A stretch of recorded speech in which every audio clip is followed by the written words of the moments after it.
सो कि भाई इस तरह की कंडीशंस में तो पार स्कोर बड़ा प्रॉब्लम क्रिएट कर रहा है। वही इंजी भाई वाले कि 400 सोचेंगे फिर आप, लाइक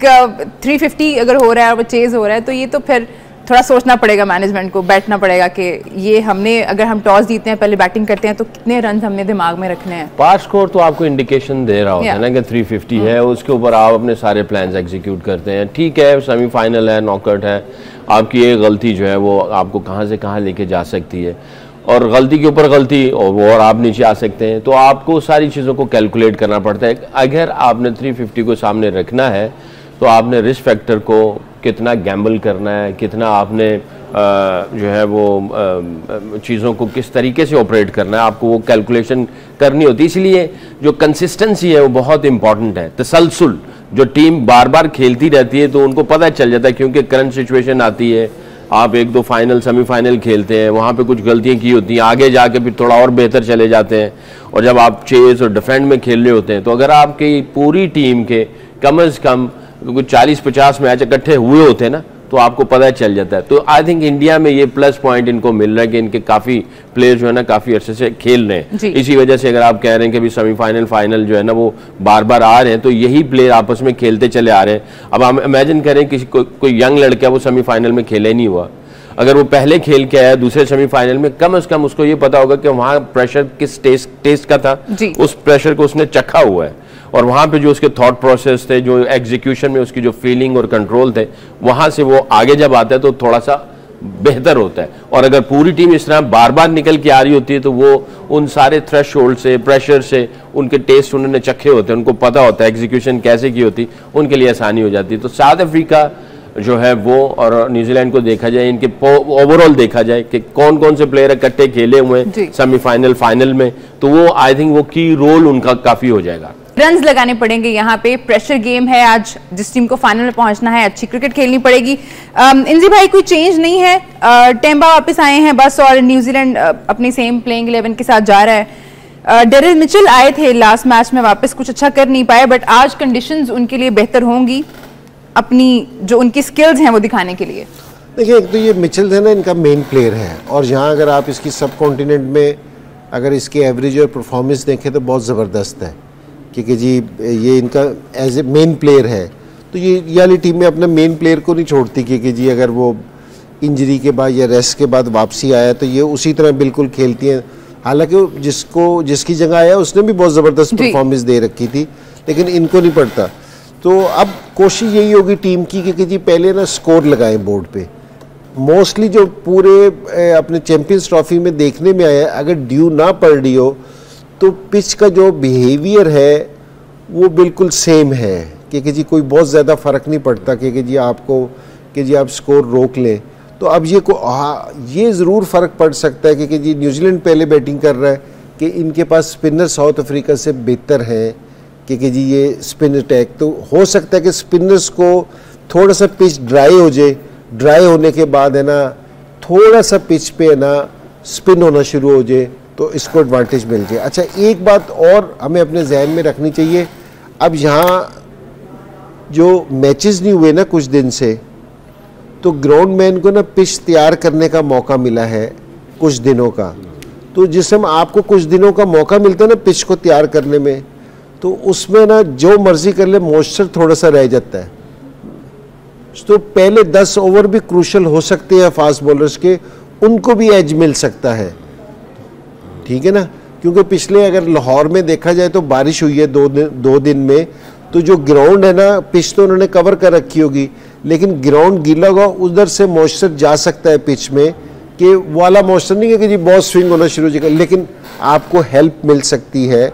तो ये पहले 10 ओवर में है ना, ये साउथ अफ्रीका इस चीज़ का फ़ायदा उठा सकता है, और इनकी स्ट्रेंथ भी बॉलिंग है। इनके पास जो स्पिनर है रेगुलर स्पिनर, ये भी एक सिर्फ मिराज से खेलते हैं। ये भी दूसरी टीम है क्योंकि जो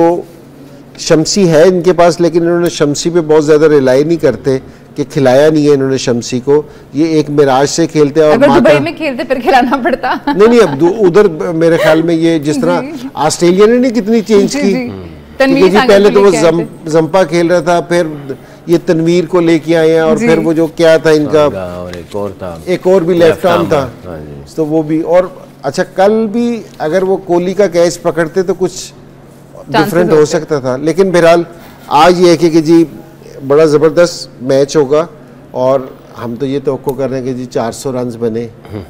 तो कि जी हाई स्कोरिंग गेम हो, लोगों को मजा आए, इंटरटेनिंग गेम हो, क्योंकि लास्ट गेम है ये आईसीसी चैंपियंस ट्रॉफी की लाहौर में। लेकिन मैं चाहूंगी कि हम जरूर बात करें ऑस्ट्रेलियन टीम के स्टैंडिंग कैप्टन जो कि पैट कमिंस की जगह अभी ऑस्ट्रेलिया की टीम की कैप्टनसी कर रहे थे, स्टीवन स्मिथ। उन्होंने ओडीआई क्रिकेट से रिटायरमेंट का ऐलान कर दिया है। उनके अगर हम करियर पर नजर डालें तो उन्होंने 170 मैचेस ऑस्ट्रेलिया के लिए खेले हैं, जिसमें उन्होंने 5,800 रन बनाए और उनकी हाईएस्ट स्कोर जो था individual that was 164 with average of 43.28। 12 centuries उन्होंने ओडीआई क्रिकेट में स्कोर कर रखी हैं। What a great career he had. जी बिल्कुल लेजेंड जी। I think strong character as well, achieved a lot और आई थिंक हिस्ट्री याद रखेगी। बाकी ग्रेटनेस तो ये है कि आगे देखते हुए ऑस्ट्रेलिया का फ्यूचर उसने कहा जी कि 2027 जो है वो आई थिंक टीम बनाएं, तैयार करें और उनको जो है वो मौका दें। मैं अपने जो है ना वो शूज़ उतारता हूँ वनडे के लिए। हम thank you very much. I think इसी तरह ही होना चाहिए जब आप सब मिलके काम कर रहे होते हैं ना, एक ऑर्गेनाइजेशन, और उसके अंदर कंसिस्टेंसी होती है, क्लैरिटी होती है हर चीज़ के अंदर कि आप मूव फॉरवर्ड कैसे करेंगे। आपके हर प्लेयर के कैरियर को आप देख रहे होते हो, मॉनिटर कर रहे होते हो कि भाई क्या चीज़ें किस तरह चल रही हैं और आपके जो मेन गोल ऑब्जेक्टिव होते हैं, कंट्री सामने होता है, तो कंट्री को सामने रखते हुए आप मेजर कर रहे होते हैं हर किसी को, और हर कोई कहता है हाँ जी मुल्क के लिए ये चीज़ें हैं, तो खुद ब खुद वो डिसीजन ले लेते हैं और उनका ज़हन पहले से ही बन जाता है, क्योंकि ये आगे तक सोच रहे होते हैं और अराउंड भी सोच रहे होते हैं कि क्या चल रहा है, और उनको पीछे भी पता होता है कि जो बैकअप आ रहा है, दूसरी चीज़ें हैं, तो वो हैंड ओवर करके चले जाते हैं कि भाई अब आप रिस्पॉन्सिबिलिटी लो, हमारा फ्लैग अब आपके हाथ में है और इसकी इज्जत और इसका वक़ार जो है वो आपके पास है, अब जाएँ go and serve. They help each other as well. तो I think this is the right way actually pass on करना अपनी रिस्पॉन्सिबिलिटी, और जब आप अब फ्रंट भी होते हो तो फिर आप अपने मुल्क को सामने रखते हुए सारे डिसीजंस ले रहे होते हो। I think hats off for him, he was a jam and a great player. लेकिन सिकलैन एक चीज़ ये है कि जिस तरह गोरे हैं, ऑस्ट्रेलियन है, ये कीवीज है,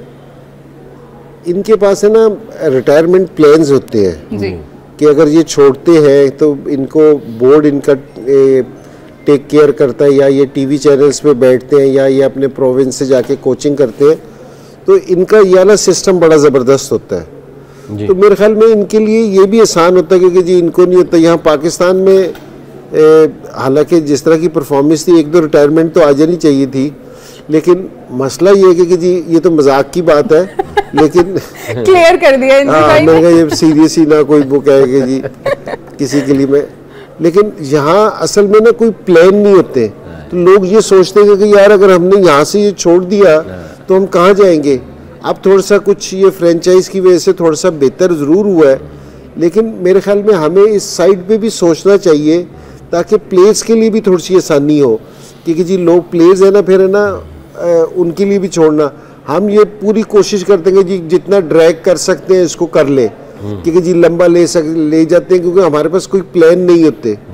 और फिर जिस टाइम क्रिकेटर वो बिजनेस करने के चक्कर में पड़ते हैं, वो आता तो है नहीं, फिर हमें बहुत मार पड़ती है ठीक है ना, बहुत हम सारों को, जितने भी क्रिकेटर्स हैं ना, सारों को बहुत मार पड़ती है। तो मेरे ख्याल में कि हमें ना इस नहज पे भी सोचना चाहिए, क्योंकि जी हमारे जो रिटायरमेंट्स प्लान है ना वो ज़रूर होने चाहिए, उनके लिए नहीं कि जो ग्रेट प्लेयर्स हैं, सबके लिए, सबके थोड़े से ज़रा होने चाहिए, ताकि ना उससे ज़रा ये मूव करने में ना आसानी होगी। जिस तरह हम उसने कहा है ना